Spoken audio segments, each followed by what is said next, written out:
In the fall of 2001, Rick was returning from his cottage in northern Michigan. He had spent a rewarding weekend enjoying the autumn weather and walking in the woods and doing some target practice, which was a hobby of his on his Northwoods property. Then, his world fell apart. In October of 2001, I was driving south from my cabin in northern Michigan to my home. The traffic was really heavy, and I had a vehicle come up behind me and tailgating me so closely that I was afraid of being hit from behind. And I put my emergency flashers on, but I was still rolling, which apparently pissed this person off, and switched lanes and came flying past me. And as the person passed me, they were blowing their horn and giving me a finger and mouthing something toward me. So I took out a tape recorder to record her license number in case she caused an accident. Then traffic in my lane picked up and I was able to get the license number. And as our cars became side by side, she started screaming. Apparently she had the window closed, but she was blowing the horn and screaming at me and mouthing something. And I got to the point where I was kind of frustrated, and I just reached over and returned, giving her the finger. And at the time I still had the tape recorder in my hand that I was using to record. And then I just drove on. So I got over in the right-hand lane, and within a minute or two, this same person was right behind me, again tailgating me. So I moved into the center lane to my left to let her get past. And she followed me into the center lane. And then she exited at exit 136. And so I just kept driving to my home thinking everything was done.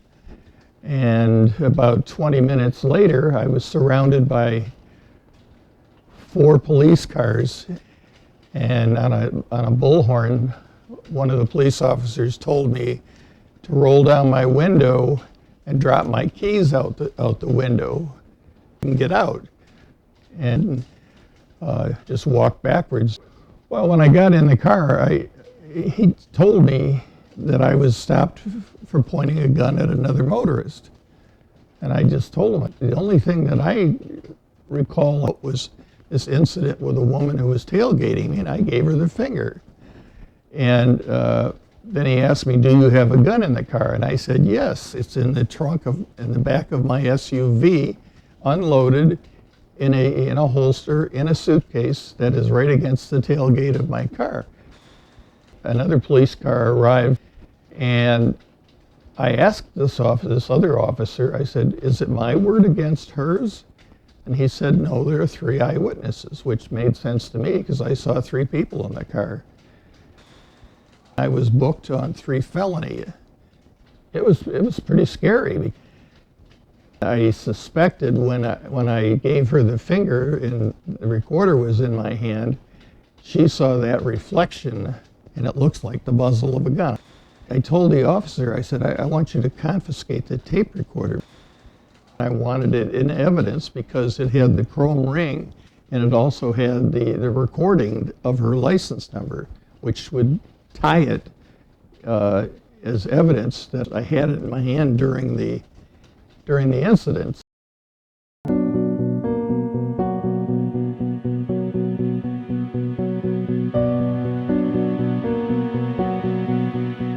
The only thing he told me about was that the preliminary exam was going to be November 2nd, but he never told me when the trial was going to be.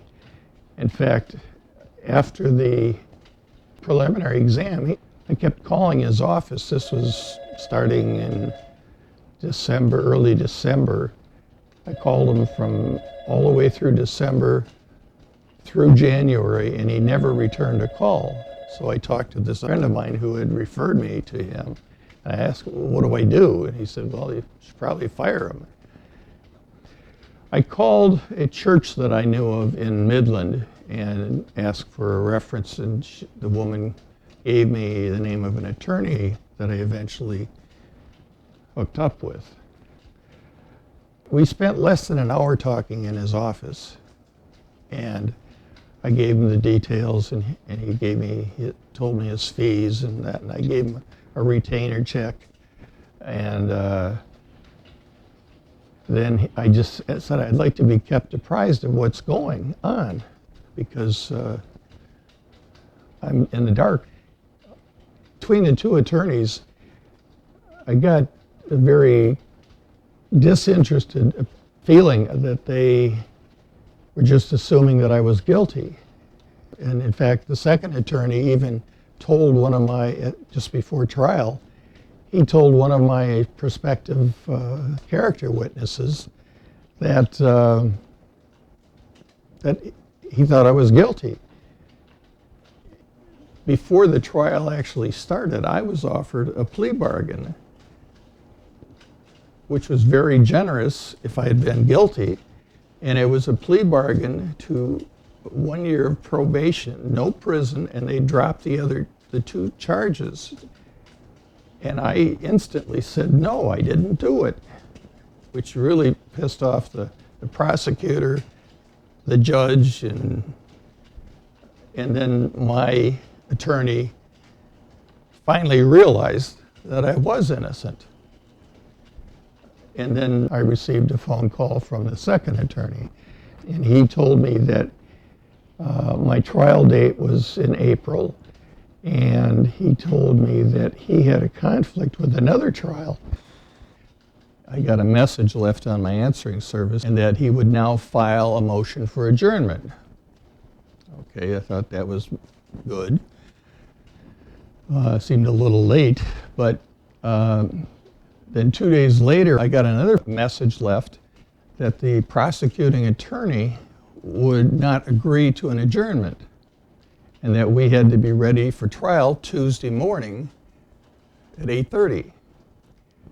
He hadn't done a thing because he'd been in this other murder case, and then he announced that he's going to be out of town for the weekend and won't be back until Monday afternoon, the day before trial, which made me even more anxious.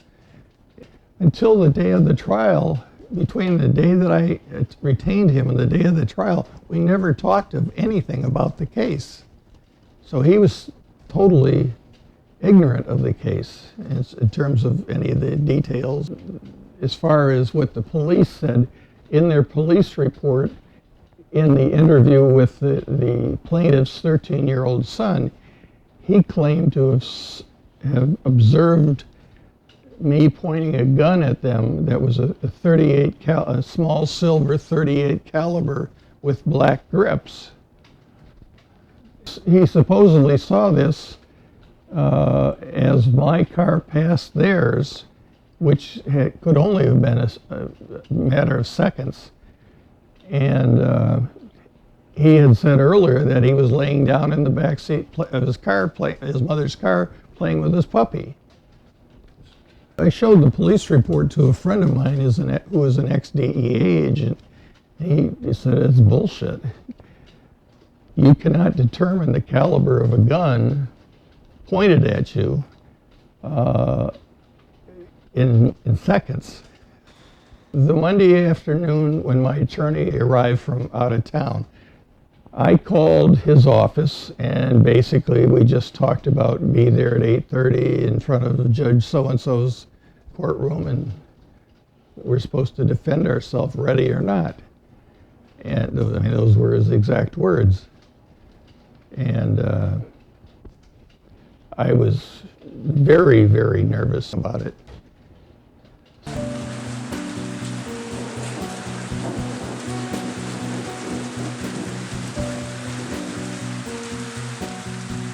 Well, the first morning actually was only half a day. The prosecutor and my attorney and the judge argued, like a cat fight about this adjournment. My attorney didn't actually file the motion for adjournment until the second day of trial, which really pissed off the judge. And then later in the afternoon, I guess we were excused, and my attorney asked me to put together a list of names for potential character witnesses, which I did. And so that night, which is Wednesday night, I contacted a number of people, and I got 6 people. I had 6 character witnesses at 8 o'clock the next morning, including one guy that flew in from Florida. That was on Thursday. And then about noon on Thursday, they finally delivered a tape recording of the defendant's call to 911. We had never seen it before or heard it, and there was some very important information in that we had no knowledge of prior to that. The prosecutor was out for blood, but see, you have to understand also that he was a friend of my first attorney who I fired. And when I first interviewed my first attorney, he said that he had a friend in the prosecutor's office that would be an advantage.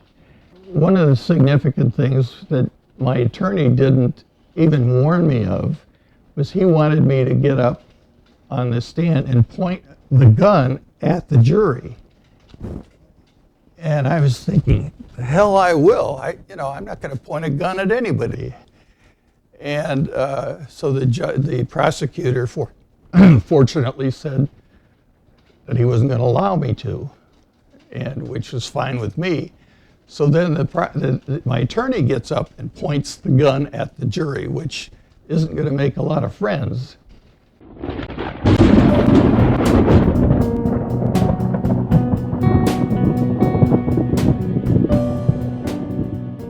We went back, and the jury had been out, I think, less than an hour. So they had just announced the verdict, all guilty, and I just stood there with my head down. I thought at first I was going to faint, but I didn't. And so then I was taken in and strip searched, and I was put in a holding room where there was about 40 or 50 other guys. And it's just bedlam 24 hours a day. You can't sleep. There's no place to lay down. And you couldn't sleep because guys were screaming. And so I guess the second or third day, I was called out. And so this social worker came down, and she was supposed to be evaluating me to be let go on tether. And I hadn't slept in 3 days, and I kept bugging her, what are the rules about this? Because I don't want to violate them. And so she got upset and went back to the judge and said I was acting hostile. I was just asking questions. In that interim, some friends on the outside had gotten me an appellate attorney who came up and interviewed me. And so he got me released on bond pending sentencing. And so, but I was in there for 38 days. Okay, so I got out, and he arranged a what they call a Ginther hearing, where they go back to the judge. He tries to get it reversed, but my appeal attorney wouldn't accept any of the proofs that I had, like the photograph of the recorder that looks like a gun. And he said, yeah, that does look like a gun, but you must have done something to make it look that way. So we had this Ginther hearing, and my second attorney, who was the trial attorney, got up and testified that he wasn't at all prepared. Then everybody went home and waited for the judge's decision, and he turned it down. So eventually the sentencing came up, and that I was going to jail because there's I think use of a handgun in the commission of a felony is a 2-year mandatory. So I had that plus these two other charges, so I could be in prison for 5 years. The judge even said in his sentencing statement that if it was up to him, he wouldn't even send me to prison. But he said if it was up to him, he'd just put me on probation.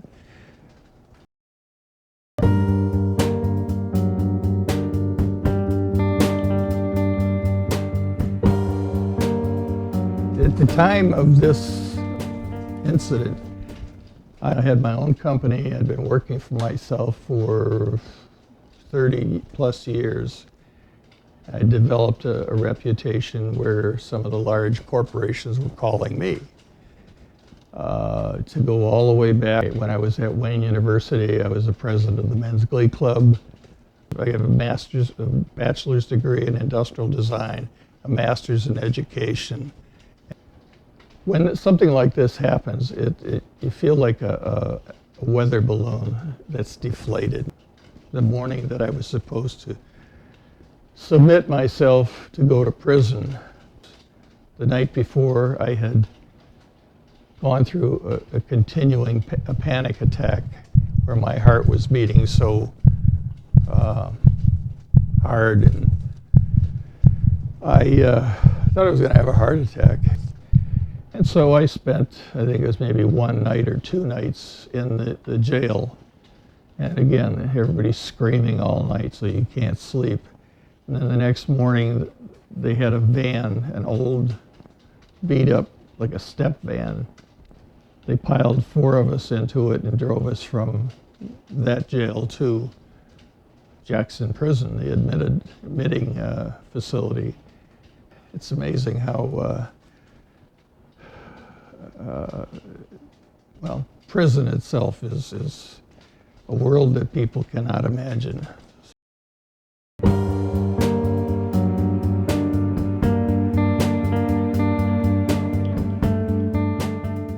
Yeah, I served about 4.5 years. One of the things about prison is that as far as qualifying for parole is you have to admit and take responsibility for your crimes, which is kind of, it's odd because if you're innocent, you have to lie to convince them that you're telling the truth. I had to take a class, it was mandatory, it was called an assault of offenders class. I had to admit to what I was accused of, or I wouldn't pass the class, and therefore I wouldn't get a parole. One of my parole hearings,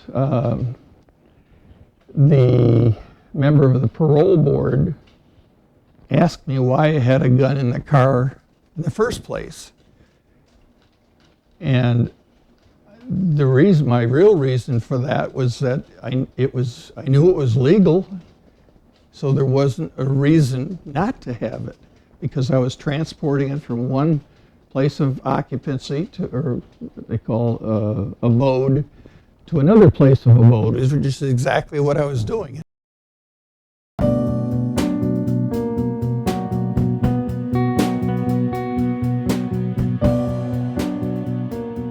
When I got out, I stayed in a Salvation Army place for a couple days, and then finally the parole officer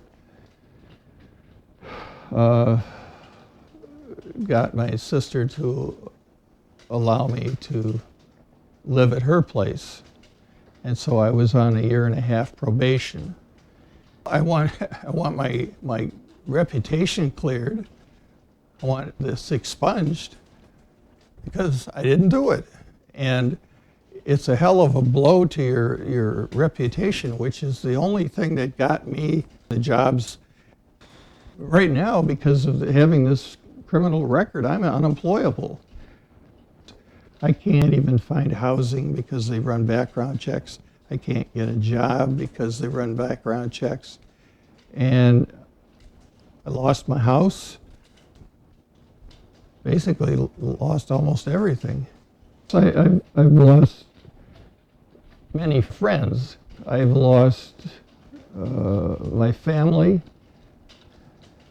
And I can understand if you tell somebody that you were convicted wrongly, they're going to say, yeah, right, everybody says that. But I did. I was wrongly convicted. But why, as an innocent person, was I convicted?